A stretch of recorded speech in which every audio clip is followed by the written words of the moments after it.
heartbreaking end for what was potentially a historic season for the Vikings. Lowndes falls in both games of the championship series, ending their hopes of a three-peat.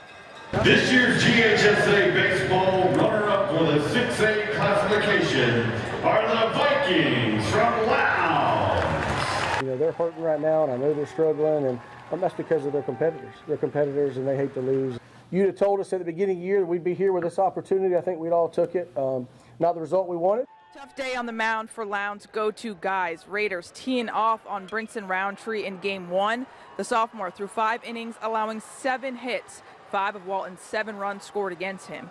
Both of our guys have had tremendous years. They really have located and pitched really well up to this point. And then, you know, just the baseball guys weren't with us tonight. We're missing spots and leaving some balls elevated. And credit Walton. They did what you're supposed to do in them situations, and they pounded the baseball. And you know, it just wasn't our night tonight. No better day at the plate for the Vikings. They had only 3 hits to open the series. No runs produced from them, resulting in their first shutout of the season.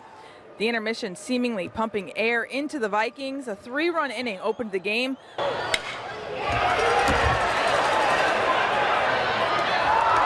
Walton just as quickly knocked the wind out of them. Garrett Moon pitching only 1/3 of an inning after giving up half a dozen runs in the next frame.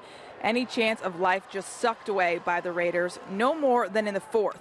In a bases-loaded situation with 2 outs, Noah Burnham, who was 2 for 2 at the plate, a pop-out drops him below 500, and the Vikings never able to recover, dropping both games of the series. There's a lot of guys here for the first time. You know, there's 6 guys out there on that field tonight that have never been in this situation. So hopefully it helps them grow and gives them a little drive and hunger for next year. We built a winning, system in this program. When I first came into the program, we weren't, a powerhouse program, and now I'm leaving and we're a powerhouse program. So hopefully I just hope the trend goes on and they keep going in the right direction.